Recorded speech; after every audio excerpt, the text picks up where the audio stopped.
Despite popular belief, Garret did not get a start with the Ontario Hockey League, but on blogging about analytics and the Winnipeg Jets while attending UBC. So welcome, Garret.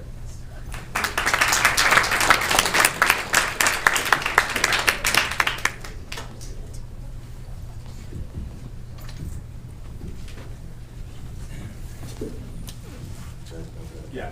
Okay. I didn't know whether.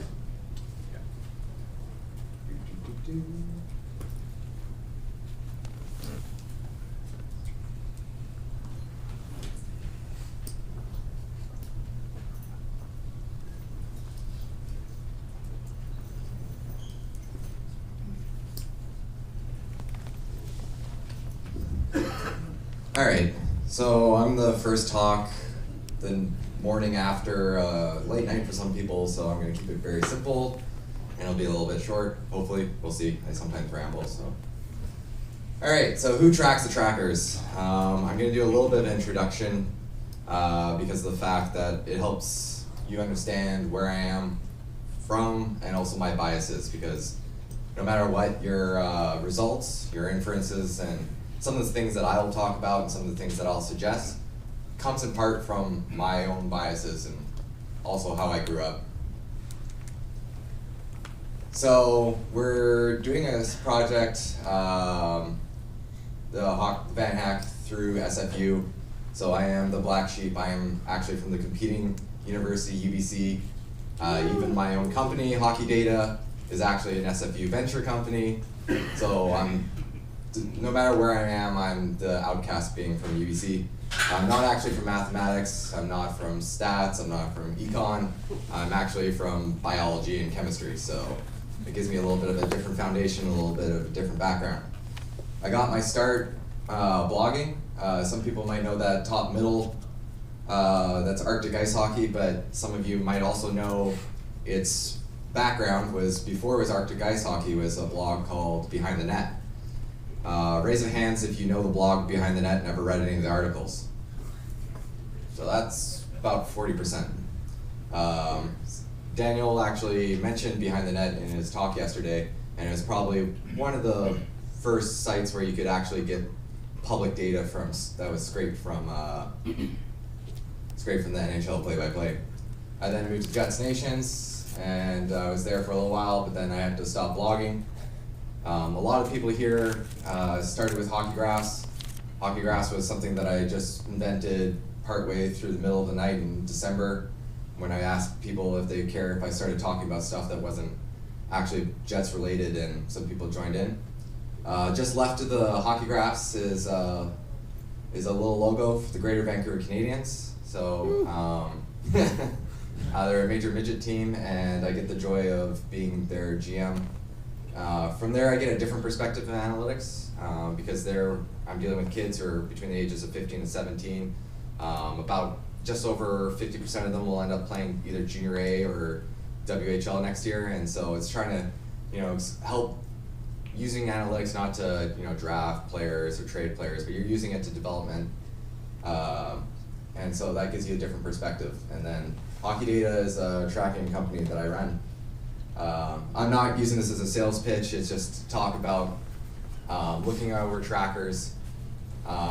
So just to get a long story short, Hockey Data is a company that tracks data, generally from video, using a combination of technology, but also using individual trackers. So you have some of the at-home stuff. Well, our trackers aren't from home, but it's very similar to the at-home kind of projects like Corey, but then it also uses some more advanced technology to help us improve both efficiency and quality. And so because of that, we have a very large range of clients. Sometimes we're dealing with large-scale projects that we're selling to NHL teams, but then other times we're dealing with players who are maybe just purchasing some analytics because they're in college or they're a junior and they're trying to make the next step and they want to see how to make themselves better. And so because of that, you have a very wide range of styles of what you're doing, what kind of data you're tracking, how you're tracking, where you're getting the video source from, or if you're even doing it live, because I've helped out some Bantam teams that are in the area. So that makes things very complex, and trying to make all these solutions as accessible as possible. I wouldn't be able to do it without Hohl, who's somewhere around here. There he is in the back. So Hohl's the actual person. While I'm doing a talk on tracking the trackers, Hohl's actually the person who tracks the trackers. I just create the infrastructure for them. So I kind of lied. There's actually 4 potential problems with data. The 4th one is just completely missing things. But when you actually mark whether it's an event or where a player is or where they got their start or whatever that may be, generally speaking, there's 2 different problems, and the 3rd problem is getting both. One thing I dislike is, Shuckers brought it up in his talk yesterday, is you'll get people who talk about the NHL play-by-play data, and they'll say, look at this one shot here and where it's totally wrong. That makes things completely obsolete.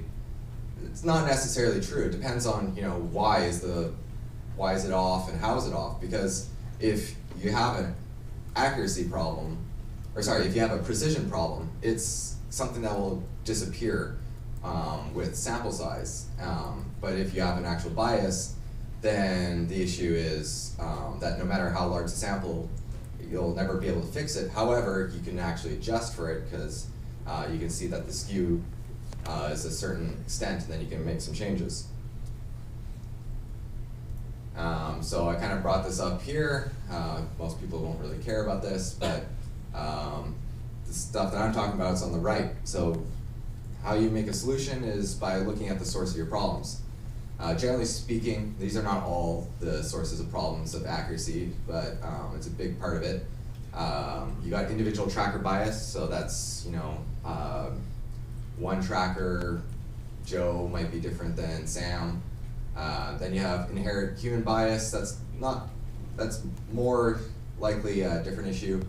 And then you have some problems with measuring apparatus, and that can be anything from the actual technology that you're using, but also, a lot of people who are tracking in the community, they're tracking from, the NHL's video, so they have a certain angle of the ice, and that's going to impact, where you're doing, if you're doing like something that's in regards to location. So these are the things that you have to keep in mind. And as I note, the biggest problem with accuracy is no matter what you increase the sample size to, it never fixes the error. So some people were talking about narratives yesterday. This is my favorite XKCD comic. That or the one on steroids where everyone's a bag of chemical and some chemicals make us too fast and too strong. No matter who we are, narratives are us creating a story out of the things that we experience. It's how we put what we notice into our own worldview. And so because of that, you have to always be conscious that everyone has a potential different narrative that comes out of the data, but also when they're experiencing and watching the game and they're tracking stats. So how you fix for individual tracker bias, there's a lot of different ways you can do it. One of the biggest things you do is you diversify and randomize trackers. Now this is easier said than done if you're someone like maybe Corey, who's just tracking every single NHL game himself. You can't really randomize himself because he's the only person. But when you're dealing with a project, whether that's like the tape, instead of having individual trackers track, you track the New Jersey games, I'll track the Winnipeg games. What happens is you create it's kind of the same thing that we see with home biases. You might have different arenas that have a skew towards different data. By having different individuals, you kind of create that. So what we do is, we try to diversify not just who's doing what, but also our individual trackers, what's their backgrounds, what's their stories. One of the things we have to keep in mind is that not everyone that we hire is a Vancouver Canuck fan, because that can create skews. And then another thing that you can do is you introduce more opinions on every single event that happens. And this actually doesn't just help in accuracy, but helps in precision as well. As I noted, my background is biology and chemistry, so I'm quite often used to that little image on the right. You'd be with a lab partner, you write down your measurements and what you think the meniscus is at, and then you have your lab partner come in, and they'd measure the same thing without knowing what you did, and then you take the average of the two answers. And what that does is, if one of you has a little bit of, whether it's a random error or if it's an actual bias of your own, it helps, reduce the probability of that happening. Not as easily accessible for little home projects, but verification process, you can use technology. That's something that we've implemented to help make things more accurate. What we do is we've realized that certain things in hockey happen in a certain manner, and so because of that, you can use technology to help predict what's going to happen, and then help reduce the chance that you're going to make a mistake. And then of course you also can test. This is what happens when you talk about arena adjustments. You might notice that when you test the data, certain trackers faster than another tracker, and so you can make some changes and you can adjust for that. There's also inherent human bias. This one's a lot more difficult to deal with because it's not something that's different between a tracker to tracker. This is something that is pretty consistent with all trackers. So I kind of mentioned Shuckers and Kuro's arena adjustment from the Thor paper, and then yesterday Shuckers was like, no, it's not that good.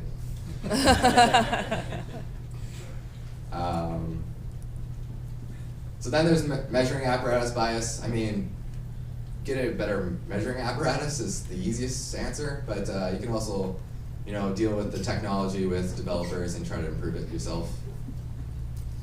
Then there's precision problem. And generally in the academic field, a lot of the times when you have a precision issue, it's just like, okay, well, we'll expand the sample size. But sometimes it's not necessarily easy to do. One, you have a limitation in how many games are played in different levels. NHL is 82, but then you can also have leagues that are 40 games, 50 games.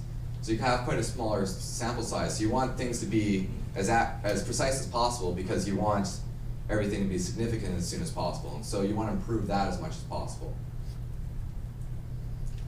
And see, precision problems happens randomly, and it happens from not being perfect. And I mean, the easiest solution to say is just, be perfect, but that's not necessarily possible. Before I worked in hockey, I worked in healthcare, and we expected a 2% error when we were working over there with every time that you input something from a piece of paper onto a computer. So what you need to do there is you need to look at technology or processes that helps limit the amount of times that an individual accesses the information. Because if you have multiple steps to each data point, then what happens is you increase the chance that random error will occur. Yeah, that's it.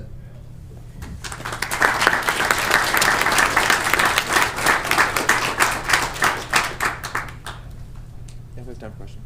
You have one question? A couple. Okay. You haven't touched on any of the type of technology that people are looking at or what's coming down the road as far as tracking individual players. Can you expand on that? Yeah, I didn't touch on too much on that because of the fact that as being working in one technology company, I didn't want to make this a sales pitch. But there are multiple sources, whether it's mom and pop, you do have some people who are just watching video and putting the information in a spreadsheet or an app that they developed themselves. You also do have technology with video that there's using machine learning or other factors and trying to predict what's going on with the game, whether or not it might be, I was trying to avoid mentioning people, but one of our competitors, Sports Logic, they use video, and from that video they estimate what's going on the ice, or you might be something that's a little bit different. We use like a hybridized approach ourselves, so from the video you're getting certain estimations, but then you're using manual tracking with the video to help increase that efficiency. So it depends on the company. There's multiple different people who are trying different routes to be the most efficient and the best. And yeah, I don't know if that answers your question. What's the biggest missing link right now? The location of the players or the activity at the location of the players? Like whether they're taking a slap shot, wrist shot? You see both. Just judging from both what we do and also what I've seen competitors do, you will have some companies who are dealing with this player, McDavid, he's skating this fast, this is where he is, this is the distance that he traveled. Then you also have something that's more event-based. These are list events, these are the D-man to D-man passes on the breakouts. And also there's other companies that are coming out as well that are doing stuff like VO2 max and biorhythms and looking at like how people are performing at a physiological level, so you can look at stuff like recovery. Sorry, if you have a question, just put your hand so I can bring you a microphone so we can all hear. Oh. Okay. Last question. Somebody mentioned the idea that players are resistant to any kind of technology that tracks them and is not accurate. Is the NHL Players Association involved in anything that would promote accurate tracking of the players? So last night we kind of got talking to this, and there's one gentleman over there, Brad Mills. He's a former NHL player, and what he mentioned is, I think he mentioned it yesterday as well. One of the resistances because everybody's averse to negatives. You see that thing, it takes 3 positives to equal out 1 negative intuitively. And so whenever you see 1 negative that's been falsely tracked on you, you're going to become resistant towards that. So one thing is that accuracy and precision. By improving those things, you improve the chance that people will be okay with this kind of data. Because the largest resistance is they don't want to get docked when they feel that they shouldn't have been docked. If they understand that this is highly accurate and highly precise, they're going to be a little bit less resistant. Now there's also going to be some people that will feel otherwise no matter what. And one of the things is just some of that will change in time. It'll just be from who they are and where they've grown up. One of the things that I've noticed just being someone who started from blogging 10 years ago, 15 years ago when I first started writing, we were writing on people that had no idea that we existed. It was just an underground culture that no one knew about. Now I have people who are being in the top 100 central scouting, and they're following, and all of a sudden, oh shoot, I should probably unfollow. And so these people are now more cognitive of what's going on. So I think that will also change people's resistance towards that. Time for one more question. YOLO. Actually, see, no. Oh, sorry. It was your hand that was up. Yeah, no, that's not my question. So also coming from like a biology background, I'm just curious if you guys have considered having standardized trackers so that way people are looking at the same variables and can talk about the same thing across the board. We try to make things as objective as possible. So one of the things Shuckers pointed out yesterday was that giveaways and takeaways are the worst when going from arena to arena. And the reason for that is because of the fact that it's very subjective, because using the NHL's definition, everything is either a takeaway or a giveaway, and to figure out which one it is, you actually have to get into the head of which one of those individuals was the cause of it. When in reality, it's everyone is slightly a cause, and maybe someone's 60%, one's 40%. And so when you move from something like that that's very subjective and you move to more objective definitions, what that does is that decreases the chance that you're going to have those issues. Thank you very much, Garrett.